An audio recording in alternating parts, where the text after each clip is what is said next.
Maths master corner में खुशामदीद। आज हम डिस्कस करेंगे एक्सरसाइज 4.4 और ये एक्सरसाइज जो है वो आपकी एलसीएम से रिलेटेड है।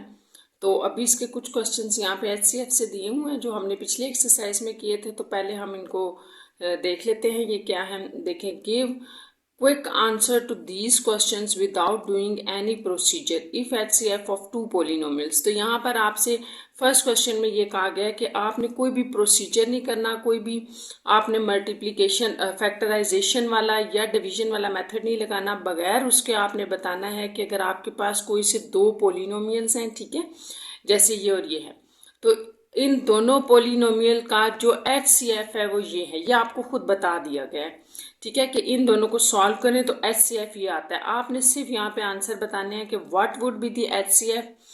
HCF क्या होगा अगर ये जो दो पोलिनोमियल्स दिए गए हैं इनमें से एक के साथ 5 को मल्टीप्लाई करते हैं, ठीक है, तो फिर HCF क्या होगा। तो आपने ये याद रखना है स्टूडेंट्स के HCF आपके पास हाईएस्ट कॉमन फैक्टर होता है। और हमने देखा था कि जो भी आपके पास दो पोलिनोमियल्स हों या तीन हों, उनमें जो कॉमन चीज़ आ रही होती है ना, उसको हम मल्टीप्लाई करके HCF निकालते हैं। अगर हम एक पोलिनोमियल में एक कांस्टेंट डाल रहे हैं, जैसे यहाँ मल्टीप्लाई कर रहे हैं 5, लेकिन वो इसमें नहीं है, तो इसका मतलब ये हुआ कि 5 उनके HCF का हिस्सा नहीं होगा। इसलिए इस जो फर्स्ट पार्ट है इसका आंसर ये है कि आपका HCF यही होगा, ठीक है, एज इट इज होगा। ये आपने याद रखना है कि ये कैसे आया है। तो ये मैं रिपीट कर देती हूँ, ये इस तरह आया है कि आपने सिर्फ एक पोलिनोमियल के साथ 5 को मल्टीप्लाई कर दिया ना। अगर लेट्स सपोज मैं यहाँ भी 5 को कर देती हूँ तो फिर सिर्फ ये होगा कि 5 भी इन दोनों में कॉमन आ जाएगा और आपके ये जो आपका HCF गिवन है इसके साथ डायरेक्ट 5 भी आ जाता है, ठीक है। ये आपने याद रखना, आगे इस तरह के पार्ट्स होंगे। अब नेक्स्ट आपसे पूछा गया what would be the HCF of. HCF आप क्या होगा अगर आप इस पोलिनोमियल के बजाय इसके साथ 2 मल्टीप्लाई कर दें, तो भी कोई फर्क नहीं पड़ेगा। जैसे मैंने आपको बताया सिमिलर वही बात है कि दोनों के साथ होना चाहिए। अगर नहीं है तो इसका मतलब HCF इसका भी यही होगा, ठीक है, ये याद रखना। Next third part, what would be the HCF of. HCF क्या होगा अगर इस फर्स्ट पोलिनोमियल के साथ आपके पास 3 आ गया है और दूसरे पोलिनोमियल के साथ 7 मल्टीप्लाई होंगे। तो अब आपको पता है कि 7 और 3 में कुछ भी कॉमन नहीं है, ठीक है। HCF आपका क्या होता है, HCF वो होता है जो कॉमन होता है। अब इन दोनों पार्ट्स का तो कॉमन ये पोर्शन आ गया ना, x² + 2x, ये पार्ट है इसका, यानी कि ये इसका HCF। लेकिन 3 और 7 में अगर कुछ कॉमन होता तो वो मल्टीप्लाई हो जाता साथ, नहीं तो इसका HCF भी यही होगा। अच्छा, फोर्थ पार्ट में देखें what would be the HCF of. आप HCF बताएं। आप देखें ये वाला स्टूडेंट्स जो पोलिनोमियल्स हैं ये तो वही हैं, इनका HCF तो यही बनेगा। लेकिन अब 15 और 25 आ गए और 15 और 25 में आपने देखना है क्या कॉमन है। जो कॉमन आ रहा है वो इस HCF के साथ मल्टीप्लाई हो जाएगा। तो 15 देखें, जैसे आप कहते हो ना 15 आपके पास होता है 3 × 2, ठीक है, और 25 आप कहते हो 3 × 5 होता है, ठीक है। 3 × इसको मैं दोबारा लिख लेती हूँ, 15 आपके पास है 3 × 5 और 25 आप कहते हो 5 × 5। तो इसका मतलब ये कॉमन आ गया। इन दोनों न्यूमेरिकल वैल्यूज में आपके पास 5 कॉमन आ गया। तो इसका मतलब ये हुआ कि ये जो आपने HCF दो पोलिनोमियल्स का निकाला था, इसमें अब न्यूमेरिकल का भी एक कॉमन आ जाएगा। इस तरह इसका जो HCF बनेगा वो 5 के साथ ये आ जाएगा, ठीक है। तो ये आपने बात याद रखनी है। लास्ट पार्ट है, does HCF of the given polynomial will remain unchange if both are multiply by x। तो आपसे क्वेश्चन ये पूछा गया कि ये जो दोनों पोलिनोमियल्स हैं क्या इनका HCF रिमेन अनचेंज का मतलब है कि अनचेंज चेंज नहीं होगा, यही रहेगा अगर आप इसके इन दोनों पोलिनोमियल्स के बाहर में एक x भी मल्टीप्लाई करते हैं। तो देखिए, जब हम इनके दोनों के बाहर एक x मल्टीप्लाई करते, जैसे लेट्स सपोज यही मैं कर देती हूँ, यहाँ पर मैंने एक x इधर मल्टीप्लाई कर दिया, एक x इधर मल्टीप्लाई कर दिया, ये लास्ट वाला पार्ट हम सॉल्व करें तो आपको ये तो पता है कि इन दोनों पोलिनोमियल का HCF ये है। लेकिन ये x भी तो दोनों में कॉमन आ गया ना, ये बिल्कुल ऐसे जैसे यहाँ पर हमारे पास 5 कॉमन आ गया था, तो इन दोनों में एक x एक्स्ट्रा कॉमन आ गया। तो इसका मतलब ये हुआ कि एक x इसके साथ बाहर लगेगा। तो वो आपका आंसर होगा 9। एक तो ये बात कि ये अनचेंज नहीं हो रहा, ठीक है, यानी कि चेंज होगा, अनचेंज नहीं है, 9 इसका आंसर है। दूसरा हमने HCF भी बताना था इसका, तो HCF इसका बनेगा x² प्लस 2x, ठीक है, ये और साथ में एक x आ जाएगा। आप इसको यूं भी लिख सकते हैं और अंदर अगर मल्टीप्लाई कर देते हैं तो यूं भी हो सकता है, ठीक है। तो आपने ये बात याद रखनी है। ये यहाँ तक आपका क्वेश्चन नंबर 1 कंप्लीट हो गया है। क्वेश्चन नंबर 2 देखें। अच्छा, अब क्वेश्चन नंबर 2 में है, आपने क्या करना है, फाइंड LCM, ठीक है, LCM of the following monomials bye completing the table. अब आपने ये टेबल उसी तरह जैसे आपने पहले HCF का भी टेबल कंप्लीट किया हुआ है, तो इसमें भी हम कंप्लीट करेंगे, लेकिन हमने अब यहाँ पे LCM निकालना है। तो LCM आपके पास इनका क्या होगा, तो LCM निकालने का बड़ा आसान सा तरीका है। आपने सारी जितने भी वैल्यूज होंगी ना, उनके हाईएस्ट पिक करते जाना है, जितनी भी डिफरेंट वैल्यूज होंगी। बेसिकली LCM जो होता है ना, वो आपके पास ये होता है कि HCF में आपने हाईएस्ट कॉमन यानी कि सिर्फ कॉमन लिखने होते हैं ना, और LCM में कॉमन और नॉन कॉमन या अनकॉमन दोनों आ रहे होते हैं, ठीक है। कॉमन भी आएंगे और अनकॉमन को आपस में मल्टीप्लाई करेंगे तो LCM आ जाएगा। अब यहाँ LCM कैसे निकालेंगे, तो ये बड़ा आसान सा देखें। जैसे फर्स्ट पार्ट है, इसका LCM देखते हैं। न्यूमेरिकल कोफिशिएंट्स लिखने हैं ना, तो सबसे पहले आप लिख लें 8। 8 आपके पास क्या होता है, 8 को आप लिखते हैं जैसे 2 क्रॉस 2 क्रॉस 2, ठीक है, ओपन करके लिख लें। और इसको आप लिखते हैं 4 को 2 क्रॉस 2। तो इनको आपने बेसिकली पावर्स की फॉर्म में लिखना है। जैसे इसको हम 2 की पावर 3 लिख लेते हैं, इसको हम लिखेंगे 2 की पावर 2।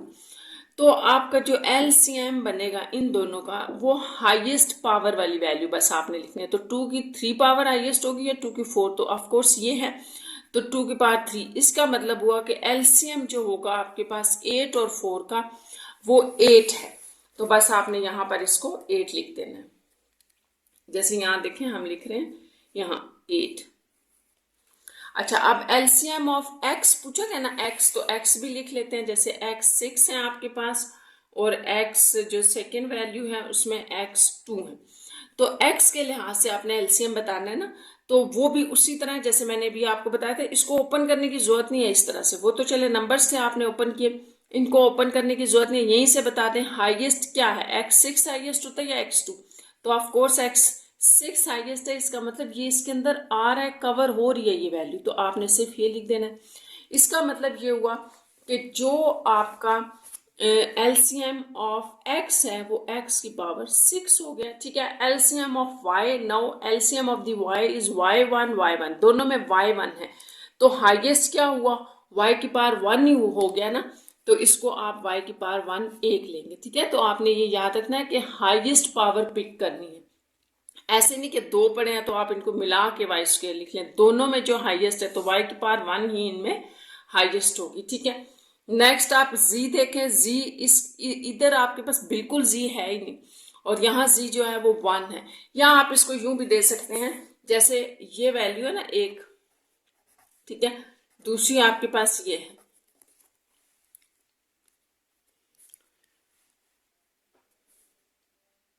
ये तो यहाँ z1 है, यहाँ आप समझ लें z0 है। तो फिर इन दोनों में हाईएस्ट क्या हुआ, z1 हुआ। देखें दोनों में से मैंने पिक किया जो हाईएस्ट है, z0 सपोज करेंगे ना, क्योंकि z नहीं है तो z0 है इसकी पावर, वैसे भी z0 1 होगा। तो आपके पास जो हाईएस्ट पावर है वो यहाँ क्या आ रही है, z की 1। तो इस तरह से आपका जो LCM होगा z के लिहाज से वो क्या बना, 1z, ठीक है।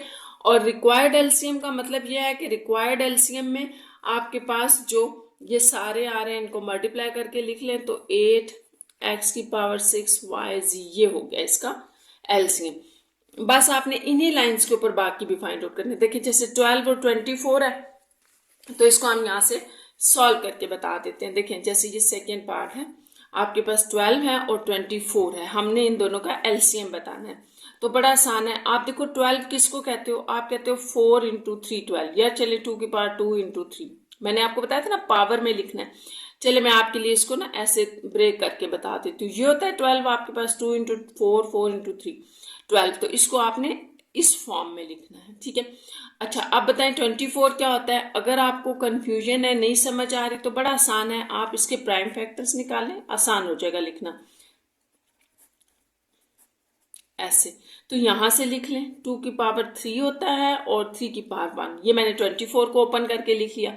अब मैंने आपको बताया था कि इन दोनों का एलसीएम जो होगा वो आपके पास क्या होगा, हाईएस्ट पावर। अब इसमें देखें जरा, हाईएस्ट पावर इन दोनों में 2 के ऊपर किसकी पावर हाईएस्ट है? 2 की पावर 2 हाईएस्ट है, ये 2 की पावर 3, तो ऑफकोर्स 2 की पावर 3 वो ले लिया। अब 3 की पावर 1 है, यहाँ भी 1 है, तो आप 1 ही ले लें। ये इस तरह 2 की पावर जो 3 होता है इसको आप 8 कहते हैं, और 8 इंटू 3, तो इस तरह से ये आपके पास 24 बना। तो एलसीएम जो आपके पार्ट 2 का होगा न्यूमेरिकल में, आपने ये देखें न्यूमेरिकल की बात हो रही है ना, यहाँ देखें न्यूमेरिकल की बात हो रही है, तो हम न्यूमेरिकल को लिखेंगे, ठीक है। तो न्यूमेरिकली जो आपके पास 12 और 24 का एलसीएम आ रहा है वो हमने निकाल लिया है, वो है 24, ठीक है। अब यहाँ आ जाए x की पावर 2, x की पावर 3, तो x की पावर 3 ग्रेटर है, वो एलसीएम है, ग्रेटर वैल्यू लेनी है। y की पावर 4 और यहाँ y है ही नहीं, तो इसका मतलब कि y 4 ही ले लेंगे, या आप यूं समझ लें इधर y 0 है, ठीक है। और z की पावर इधर भी 1 इधर भी 1, तो एक z आ जाएगा। इन सब को कंबाइन कर दें तो ये आपका इस वैल्यू का एलसीएम हो गया। अब इधर आ जाए 18, 9 और 6 है, ठीक है। इसको भी हम उसी तरह से लिख लेते हैं 18, 9 और 6। अच्छा, 18, 9 और 6 को भी आप उसी तरह से इसको ओपन करके लिख लें।